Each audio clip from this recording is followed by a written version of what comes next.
ఓం మహాగణాధిపతయే నమః. ఓం గురుభ్యో నమః.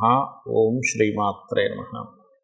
పరమేశ్వర స్వరూపమైనటువంటి జ్యోతిష, వాస్తు మరియు ఇతర అనేకమైనటువంటి శాస్త్రములను మనకు అందించినటువంటి మహర్షులకి నమస్కారం.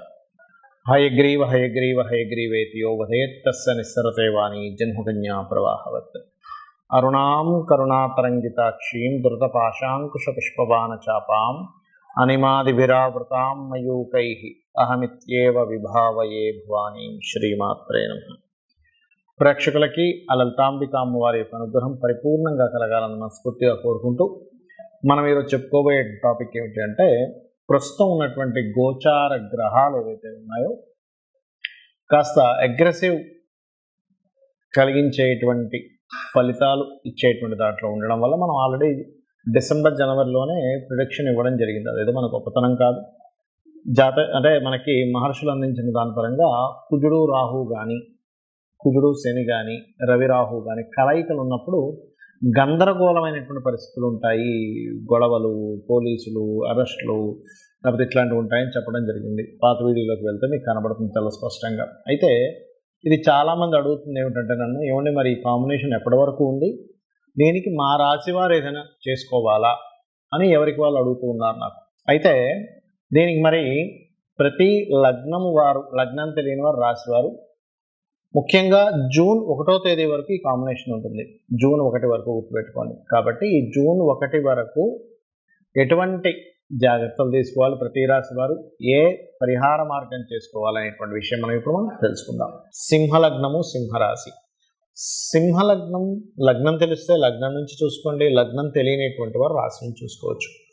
మీకు పర్టికులర్గా ఈ యొక్క జూన్ 1వ తేదీ వరకు మనం ఏదైతే ఈ యొక్క కుజుడి యొక్క సంచారం శనితో కలిసి ఉండి దాని తర్వాత రాహుతో కనెక్టివిటీ అవుతుందో, ఇదేంటంటే కొద్దిగా మీ యొక్క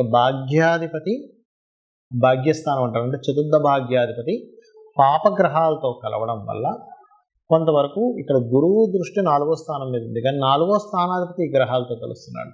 దీనివల్ల ఏమవుతుంటుందంటే రెండూ జరుగుతుంటాయి. ఎలాగా శీలస్థానము అంటారు, అంటే 4వ స్థానము. శీలం అంటే ఇక్కడ కేవలం ఏదో స్త్రీకి ఉండేటువంటి దాని మాత్రమే కాదు, మీ యొక్క క్యారెక్టర్ మీద ఒక్కోసారి ఎవరైనా బురద జల్లేటువంటి ప్రయత్నం చేస్తుంటారు ఈ చతుర్థాధిపతి శని కుజులతో కలుస్తున్నప్పుడు. అందుకని ఎక్కడైనా మీ విషయంలో ఎవరైనా బురద జల్లే ప్రయత్నం చేస్తారా అని అనుకునేటప్పుడు మాత్రం కాస్త జాగ్రత్తగా మీరు ఆ యొక్క విషయాన్ని డీల్ చేయండి. కాకపోతే ఇక్కడ 2 యోగాలు ఒకటేసారి యాక్టివ్ అవుతున్నాయి. అలాగా గురువు 4వ స్థానం మీద దృష్టి ఉన్నందుకు గృహయోగము, వాహన యోగం ఇస్తున్నాడు. అదే కుజుడు శని రాహువులతో కలుస్తున్నందుకు ఇక్కడ ఇచ్చేటువంటి ఫలితాల్లో కొంతవరకు ఈ కాంబినేషన్ ఏదైతే ఉందో ఇది పర్టికులర్గా ఏం చేస్తుందంటే, ఈ 7వ స్థానంలో కుజుడు శనితో కలిసి ఉన్నందుకు కొంచెం పార్ట్నర్స్ని ఎంపిక చేసుకునే విషయంలోని, లేనట్లయితే మీరు జీవిత భాగస్వామితో కొంచెం జాగ్రత్తగా ఉండాలి. మరి అష్టమంలో కుజరాహులు కలుస్తున్నందుకు సహజంగా ఏంటి, అష్టమ స్థానం అనేటువంటిది మీకు యాక్సిడెంట్స్ని, సడన్ ఇన్సిడెంట్స్ని సూచిస్తుంది. అక్కడ రాహు ఉండి కుజుడలి కలుస్తున్నందుకు కొంచెం వాహనం మీద వెళ్ళేటప్పుడు ఇబ్బంది. ప్రతిసారి యాక్సిడెంట్ అవ్వాలని రూల్ లేదండి, గుర్తుపెట్టుకోండి. భయపడకండి అలా అని. ఎందుకంటే ఒక్కొక్కసారి ఏమవుతుంది, వెహికల్ డ్యామేజ్ అవుతూ ఉంటుంది. అంటే ఏదో ఇంజిన్ పాడవడమనో, వెహికల్ రిపేర్ అవ్వడమనో, ఎందుకంటే చతుర్థాధిపతి పాపగ్రహాలతో కలుస్తున్నాడు కదా, అందుకని ఇంజిన్ కొంచెం ఎక్కువ సౌండ్ వచ్చే విధంగా ఇబ్బంది పెడుతుండడము, ఇట్లాంటివి వస్తూ ఉంటాయి. అలాంటప్పుడు ఏంటంటే మీరు దానికి సంబంధించిన ఏమైనా సర్వీసింగ్ చేయించడం, ఇట్లాంటివి ఒక్కోసారి లేట్ అవుతున్నప్పుడు కూడా జరుగుతూ ఉంటుంది. కాబట్టి చూసుకోండి. కాస్త ఈ చతుర్థ భాగ్యాధిపతులు అయినటువంటి తల్లిదండ్రుల కారకులు అంటారు, 4 and 9th లార్డ్, అంటే ఇతనెల్లి పాపగ్రహాలతో సంబంధం ఏర్పడింది. కాబట్టి ఈ యొక్క విషయాలలో కాస్త జాగ్రత్త వహించండి. ఇక మీరు చేయవలసినటువంటి దేవతా ఆరాధన, ప్రత్యేకంగా మీరు దత్తాత్రేయుడి యొక్క ఆరాధన చేయండి. అన్ని విధాలా మీకు బాగుంటుంది. చాలామంది నన్ను అడుగుతున్న విషయం ఏంటంటే, ఉగాది రోజు ఏం చేసుకోవాలి అని అడుగుతున్నారు చాలామంది. అంటే ఏ దేవతా ఆరాధన చేసుకోవాలి, ఎలా ఉండాలి, అసలు ఉగాదికి ఏమిటి అని. ఒకటే గుర్తుపెట్టుకోండి, ఎప్పుడు కూడా మనకి ఉగాది వచ్చింది అంటే ఆ రోజు నుంచి మీ యొక్క ప్లానింగ్స్, నేను ఫలానాది నేను స్ట్రిక్ట్గా పాటిస్తాను, నేను ఫలానా కొన్ని నిర్ణయాలు తీసుకుంటాను అనేటువంటిది తీసుకోవాలి. ఎప్పుడు కూడా చాలామంది జనవరి 1 నుంచి తీసుకుంటారు. ఇంగ్లీష్ దీని పరంగా తప్పేం కాదు, బట్ ఇక్కడ మనకు ప్రకృతి పరంగా అనేకమైన మార్పులు ఉగాది అంటే. జనవరిలో ఎటువంటి మార్పు ఉండదు. కాకపోతే ఏంటంటే అలవాటు పడిపోయాం మనం జనవరి నుంచి డిసెంబర్ ఈ ఇయర్ ఎలా ఉంటుంది అనేటువంటిది. రైట్. అయితే మీరు తీసుకునేటువంటి నిర్ణయాన్ని భగవంతుని ముందు కూర్చొని సంకల్పం చేసుకుని, స్వామి లేదా అమ్మవారు అయితే అమ్మవారు, స్వామి అయితే స్వామి ముందు కూర్చొని, ఈశ్వరుడే అనుకోండి, నారాయణుడే అనుకోండి, కూర్చొని నేను ఈ రోజు నుంచి నేను ఫలానా వ్యసనాలు ఏమైనా ఉంటే వదిలేస్తున్నాను, ఏదైనా కామక్రోధాది సంబంధించిన వికారాలు ఉంటే నేను వదిలేస్తున్నాను. ఎందుకంటే నేను ప్రత్యేకంగా క్రోధ సంబంధించిన ఎందుకు చెప్తున్నానంటే ఈ క్రోధీనామ సంవత్సరం అంటారు. అంటే ఏమిటి, ఒకరి మీద ఒకరు ద్వేషాలు, కోపాలు, గొడవలు ఇవి ఇచ్చేటువంటి సంబంధం ఉంటుంది. బికాజ్ ఆఫ్ ఈ ఉగాది మంగళవారం వస్తుంది. మంగళుడు అంటే కుజుడు సహజంగానే ఉగాది వచ్చే సమయానికి పాపగ్రహాలతో కలిసి ఉంటున్నాడు. కాబట్టి ఒకరి మీద ఒకరికి కోపాలు, ద్వేషాలు, గొడవలు ఇవి ఎక్కువగా ఉండే సంవత్సరం అంటారు. అందుకని వీలున్నంత మట్టుకు ఈ సంవత్సరం అంతా కూడా చండీ హోమం చేసుకోవడం కానీ, లేకపోతే మీరు శివ అభిషేకం చేసుకోవడం కానీ, ఏమంటే నువ్వు పలానా దగ్గర చేస్తున్నారు వెళ్ళాలంటే వెళ్ళండి, లేదు అలా కాదు ఇంట్లో కూర్చొని నాకు చేసుకునే స్తోమతం చక్కగా ఇంట్లో కూర్చొని చేసుకోండి. అభిషేకం కానివ్వండి, హోమం కానివ్వండి, ఏదైనా కానివ్వండి. మరి అది చేసుకోలేని స్థితిలో ఉన్నానండి, నాకు ఎలాగా, నాకు అన్ని డబ్బులు నేను కట్టలేను, చాలా కాస్ట్కి సంబంధించినవి, ఏమీ టెన్షన్ పడద్దు. చక్కగా ధ్యానంలో కూర్చొని మీరు హోమం చేస్తున్నట్టుగా ధ్యానంలో ఉండండి. ఆటోమేటిక్గా హోమం చేసిన ఫలితం అంటే మీరు స్థితి కట్టలేని స్థితిలో ఉన్నవారు, ఆల్రెడీ ధనం ఉంది, బోర్డు వేలు లక్షలు సంపాదిస్తున్నాను, నేను అలా కూర్చుంటానంటే కాదు. ఎందుకంటే మీ వల్ల నలుగురికి ఉపయోగం ఉండాలి కాబట్టి ఆ రకంగా ఒకటి చేసుకోండి. అలాగే ఉగాది రోజు ఖచ్చితంగా మీరు ఆలయానికి వెళ్ళడం నేర్చుకోండి. ఉగాది పచ్చడి ఎలాగో ఇంట్లో చేసుకుంటాం, ఇంట్లో పూజ చేసుకుంటాం, ఆలయానికి వెళ్ళడం, ఏదైనా ఒక మంచి పూజ చేయించుకోవడం ఏమవుతుందంటే ఆ రోజు నుంచి మీ యొక్క అభివృద్ధి అనేటువంటిది బాగుండడం జరుగుతుంది. ఆ యొక్క క్రతువు ఏదైతే మీరు ఇంట్లో సత్యనారాయణ వ్రతమే అనుకోండి, చండీ హోమమే అనుకోండి, అభిషేకమే అనుకోండి, లేకపోతే ఓ 10 మందికి చక్కగా అన్నదానమైనా చేయొచ్చు. అంటే ఒక మంచి పని, మీ వల్ల 10 మంది పేదలకి ఆకలి తీరింది, ఇదొక పుణ్యంగా మారుతుంది.